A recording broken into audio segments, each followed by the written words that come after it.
Hello and welcome back. I'm Shelf Unit and this is my continuing Let's Play of... And this is going to get me again. It's Broken Sword 1, Shadow of the Templar.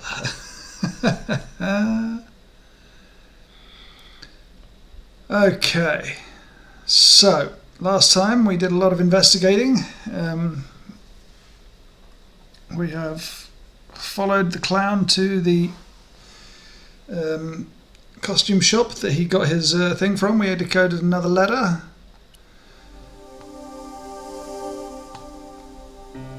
Unfortunately, this is my one, so we don't have all of the... I've got the hand. It was the shake and shock buzzer I'd been given by the man in the costume shop.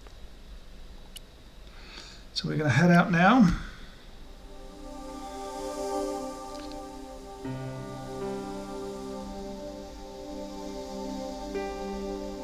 And we are going to...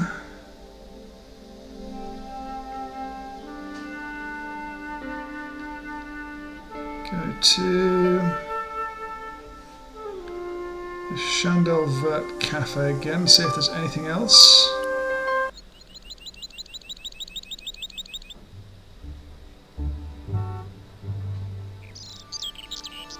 Let's keep going. So, I mean, this telephone seems to have worked well for us before. And this guy was on there last time. We didn't call him, so let's call him now.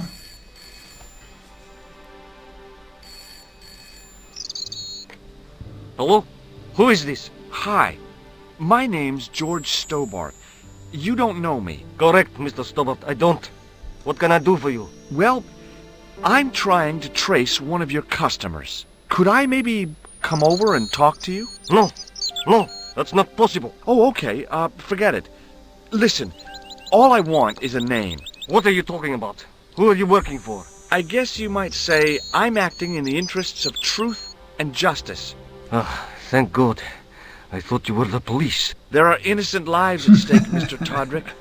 Lives that you could save. You're collecting for charity, yes? No, I'm not. All I want from you is information. Go on. I'm listening. Do you know a guy called Plantar? No, I never heard of him. Shall I tell you what happened to Plantar? How he was killed in cold blood? I told you, I never heard of Plantar.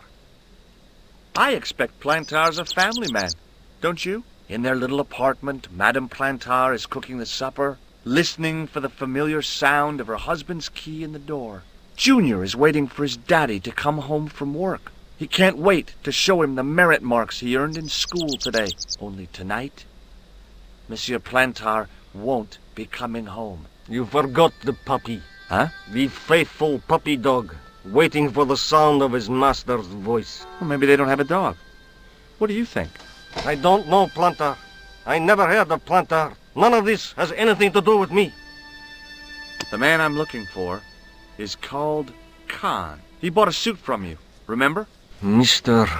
Khan. Yes, I remember him. Yes, I delivered the suit to his hotel. The Hotel Ubu. I don't remember the room number. It was upstairs.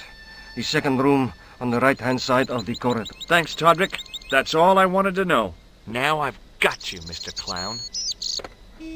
I really wanted to ask him about the clown. That's annoying. Okay. So we'll go back to the map and we'll go to this hotel. Poste de police, Jarry, Hotel Ubu.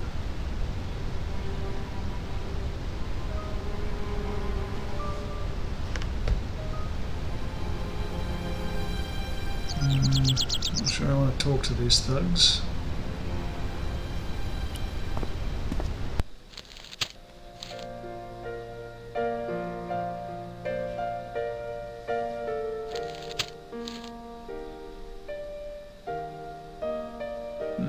Let's talk to the piano player. Hi there, ma'am. Well, hello. What can I do for you? I'm looking for a man. You disappoint me, my dear. For one foolish moment I thought... But never mind. Aren't you going to tell me your name? George. George Stobart, ma'am. How sweet! I once had a stable boy called George. I am Lady Piermont. The common reaction is to kneel and stutter, but it's not obligatory. A real lady? I mean, you're an honest-to-God aristocrat? Oh, I don't know about that. Few of my ancestors are honest, not even to God. I can trace my family back to the Normans, but don't let that intimidate you, George. Beneath that impressive pedigree, I'm just flesh and blood. The blood may be blue, but the flesh is the plump beef of old England, so to speak. You appear distracted, George. Is there any way I can help you? Did you know there's a gangster out front? What makes you think he's a gangster? The Italian suit and the bulge in his pocket? I know plenty of men with Italian suits and bulges in their pockets. That doesn't necessarily make them gangsters.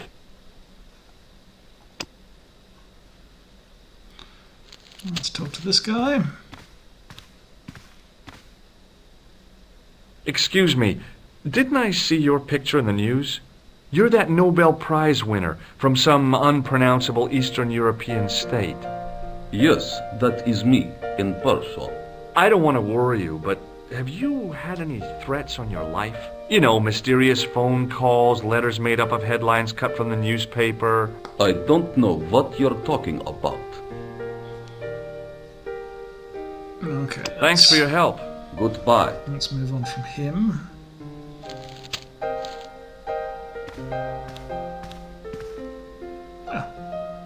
The desk person. I want some information. Who are you? The police? I'm conducting a private investigation. Ah, I know only too well what you mean. That is one of the drawbacks of the catering business. When people book into an hotel, they leave their morals at home, no? I'm looking for a man who dresses like a clown. This is a highly respectable hotel, monsieur. There are no clowns here. If you say so. Do you know a man named Plantar? No, monsieur. Do you have a guest by the name of Khan? No, monsieur. Perhaps you would care to check the register. Do you recognize the man in this photograph? Yes, monsieur. That man is one of our guests. What name? I cannot tell you that. The man who calls himself Khan has a scar on his right cheek. Vraiment? I tell you, I do not know a man named Khan. Maybe not, but I noticed a change in his expression when I mentioned the scar.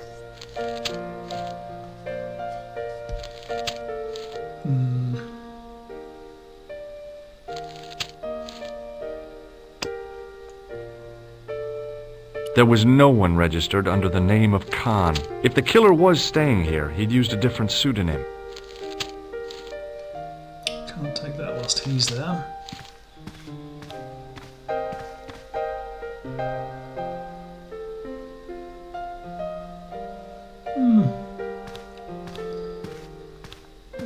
It's worth a try. Excusez-moi, monsieur. What? You are trying to steal that key, no?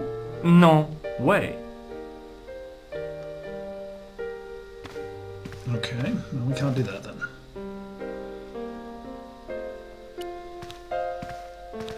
Hello again. Do you know a guy called Plantar? I don't know anybody in Paris. Oh, well, this guy's dead anyhow. Why do you ask me about dead men? I have seen enough of death to last me a lifetime. I'm, sure you have. Have you seen a clown? I beg your pardon? The clown. A guy in funny pants. Have you seen him? My pants are from England, Marks and Spencer. They are a pleasure and a comfort to wear, with much support. I'm real glad to hear that.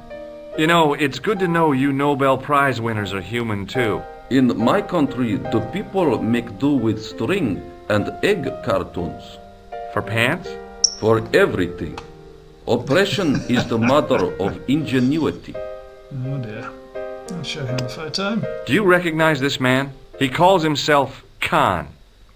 Yes, I know this man. Why do you carry his photograph? I'm a private detective. What's your interest in Khan? He is an enemy of my people. You know he's a killer. Of course, amongst other things. Would you help me investigate Khan? That is not possible. My instructions are to observe. I cannot jeopardize my position as an honored guest of this country's government. Thanks for your help. Goodbye. Let's get out of that. Go back and talk to her again now. Hi, ma'am. Hello, George. What can I do for you now? I'm looking for a murderer. Good heavens! You're a private detective. That's correct, ma'am. What's the term you Americans use? It's on the tip of my tongue. I believe what you're thinking of is Dick. Precisely. Have you come across a man who calls himself Khan? I am familiar with only one person named Khan. Genghis Khan, the legendary Mongol barbarian chieftain? No, darling. Kevin. Kevin Khan?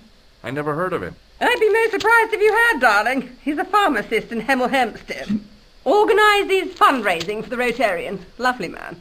Does he have a scar on his cheek? I really wouldn't know, sweetie. Are you here in Paris on vacation? No, darling, I'm on holiday. I needed to get away after Algy's funeral. I didn't realize you were mourning the loss of a loved one. I'm not. He was my husband. I'm sorry to hear about your husband's death. You wouldn't be if you knew him, my dear. It gave me the opportunity to take a well-deserved holiday. Daphne suggested a change of scenery. Paris, she said. A wild romance is just what you need to take your mind off the inquest. Well, the closest I came to romance was being wooed by a drunken Breton chef. I must say I was disappointed with his coq au vin. Not at all what I was expecting. I was thinking of cutting my holiday short, packing my bags and heading back to Hemel Hempstead. That was until last night. What happened to you last night? I was stricken, Mr. Stobart. Cupid's arrow has cleft my bosom. They couldn't really miss. It was just as I'd always imagined it should be. The intimacy of candlelight, romantic music tinkling across the room, and then a stranger's glance. Those brooding eyes, that suave manner, those tight trousers. He was the man I'd been waiting for all my life. I'm glad he finally turned up after all these years. Ah, but it wasn't to be. He was merely toying with my affections. And if I ever catch up with him, he's dead. Who was the guy who led you on? His name is Merlin. Do you recognize the man in this photograph? My God, it's him! That's Merlin. She represented everything I loved about the English. The lady was totally deranged. Merlin? You mean King Arthur's wizard? Good heavens, no! Monsieur Merlin is a fellow guest. He's the man I've been telling you about. That's the man who spurned me. The man you know as Merlin is a fake.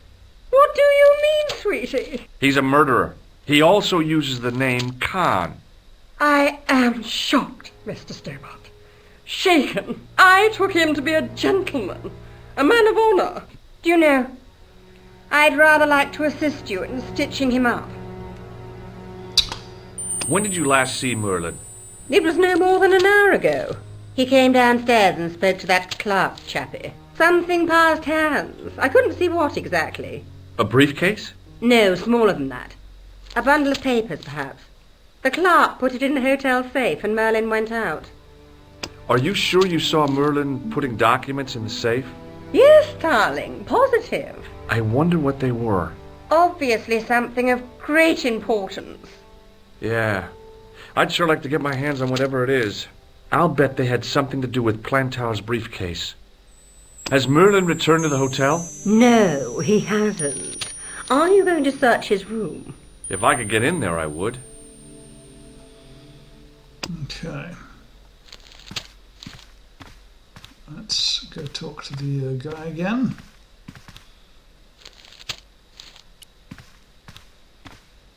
that's the What safe now, room there. monsieur? I'd like to retrieve something from your safe. Ah, oui, monsieur. May I see some form of identification? Like what? A driving license, perhaps? I don't drive. Your passport? I don't have it with me. I could show you my operation scar. I'm sorry, monsieur. I must have some form of unique ID. You won't find a more unique ID than my scar. I'm sorry. I must insist on a more traditional identification. Rats.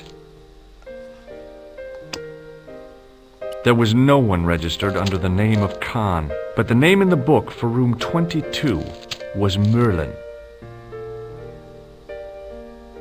What now, monsieur? Okay.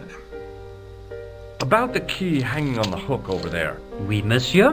Which room is it for? Number 21. Is that room taken? No. The guests checked out this morning. I'd like to check into room 21. That is not possible. How come? You said it was vacant. It is reserved for another guest. Rats.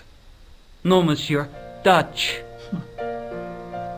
I believe Khan, the man with the scar, is also known as Merlin, the man who has taken room 22. What of it? What do you want? Access to his room. Do you have a license, monsieur? Huh? A private investigator's license? Well, not exactly, but I can explain everything. I am sorry, but without credentials, I cannot help. I insist you give me the key to Merlin's room. I cannot do that, monsieur. This guy Merlin is a menace. So you say, monsieur. He's not only a danger to society, but to your guests as well. He has toyed with the affections of Lady Piermont. Ciel! Are there no depths to which he will not sink? Precisely. He's already killed once, twice, maybe as many as 3 times. With your help, I just might be able to stop him. But what if he finds out I have helped you? No, I cannot do it. Okay. Well, let's talk to the only other person I know who's been useful to me. Hi, ma'am. Hello, George. What can I do for you now? Would you distract the clerk while I borrow a key? Are you asking me to aid you in a criminal act, darling? Oh, no. It's the key to an empty room. And why, may I ask, do you wish to gain access to an empty room? Do you plan to squat? No, ma'am. Scout's honor? I was never in the Boy Scouts, ma'am. Oh, you should have been. What were your parents thinking of? It's a fine way for a boy to get licked into shape. Now tell me, why do you want to get into that room? It's next to the room the killer is using. Ah, so you plan to eavesdrop on Merlin? I was hoping there might be a connecting door. Well, how can I refuse? I shouldn't think my feminine charms would be much use in this case, but a good dose of English arrogance might do the trick. Excellent.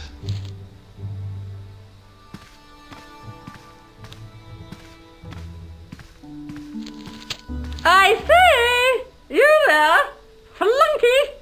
Oui, madame. Listen carefully. You do understand English, don't you? But of course, madame. Good.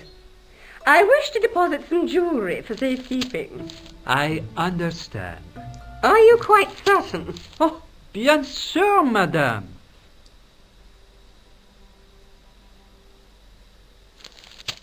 He is mincing away over there. Over to you, my dear. Let's pull out the key. And head up the stairs. I believe it was the second door on the right, they said. Development.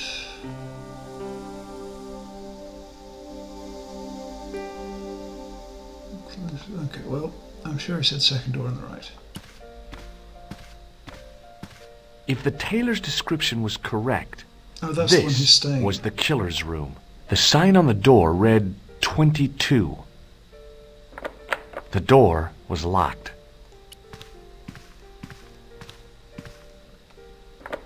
The door was locked.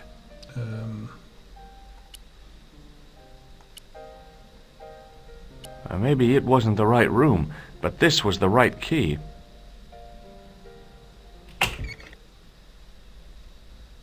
Okay.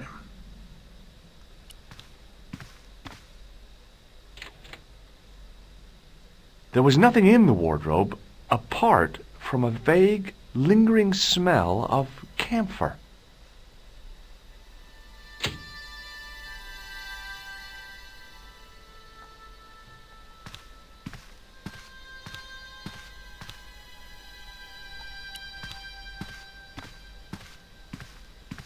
What's over here? The cabinet was empty, but it smelt of onions. No kidding, it really did.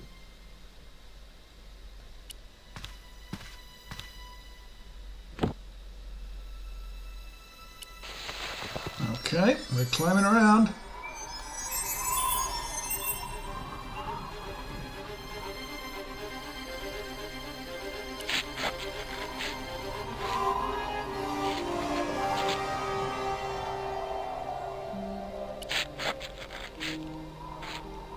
In we go.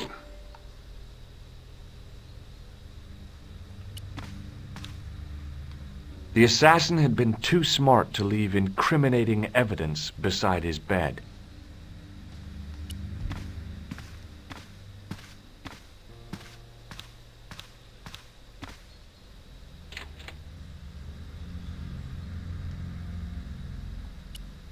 No, I didn't want to do that.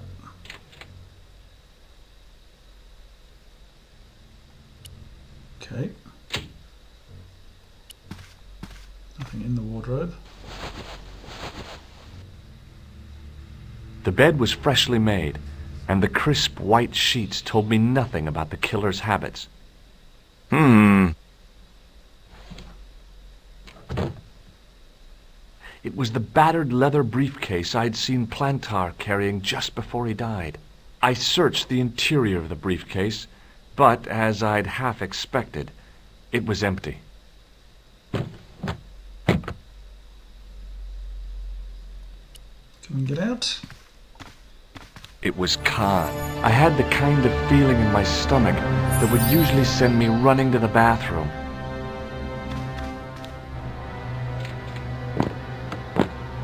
Okay, into the cupboard we go. I didn't do that, that was automatic. As Khan opened the wardrobe, I was sure I was dead. But he grabbed his pants quickly and didn't even see me. I didn't usually spy on men getting changed. But this guy was a killer, and I didn't want any surprises. He left his checkered pants on the bed.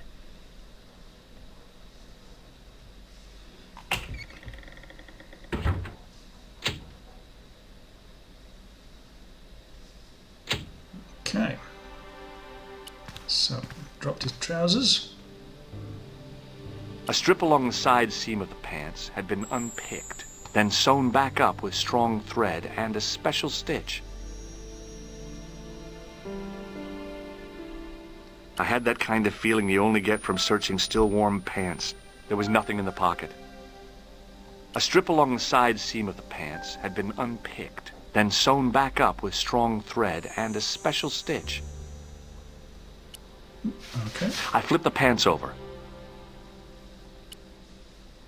I found an ordinary matchbook. No matches, no clues. But as I pulled it from the pocket, a strong thread came with it. A thread with a metal tag on the end.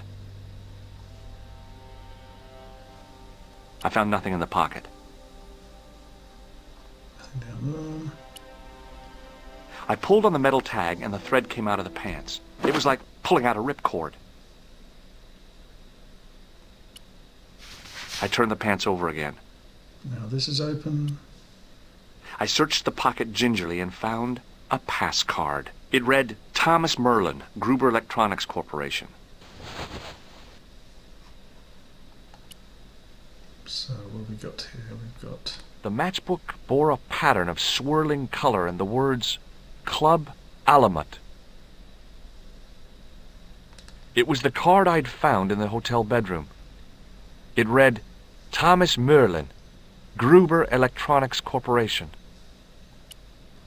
Okay, I think we found everything there that we're going to. Let's head outside.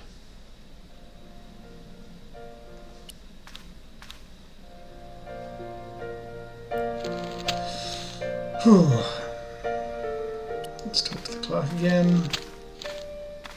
What now, monsieur? Does this pass mean anything to you?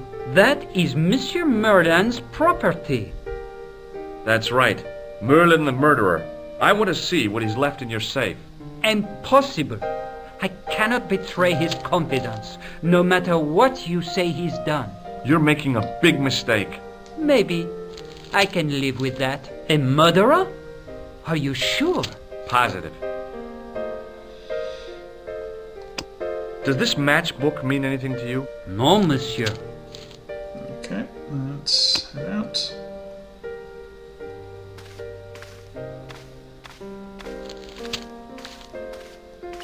Let's talk to her again. Hi, ma'am. Hello, George. What can I do for you now? I found this pass in Merlin's room. So, that deceitful little man is passing himself off as an electrician, is he? Uh-huh. This guy probably has 1,000,000 faces. I found this matchbook in Merlin's bedroom. It came from the Club Alamut. It might be useful to find out if that club is in Paris, George. Okay.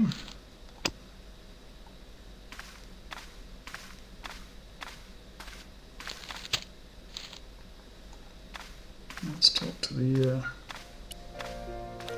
clerk again. What now, monsieur? Did I show you this pass? Oui, monsieur.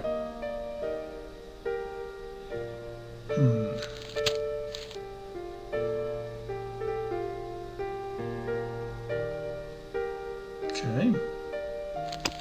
What do you make of this tissue? Do you wish me to dispose of it for you, monsieur? Hey, no! It could be useful. I'm holding on to this. As you wish, monsieur. Perhaps you would like a little plastic baggie to keep it in? Nah, it's fine the way it is. I've honestly taken that baggie.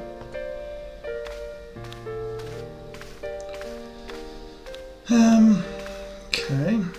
Getting stuck now. Hi, ma'am. Hello, George. What can I do for you now? I showed the pass to the clerk, hoping he'd give me Merlin's papers, but he wouldn't buy it. He's too scared. I'll give him something to be scared of. Follow me, George.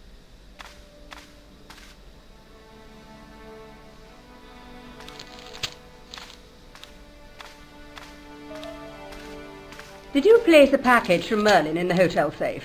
I did, madame. And did my friend here show you Merlin's identification? Indeed he did, but What's the problem? he isn't Merlin.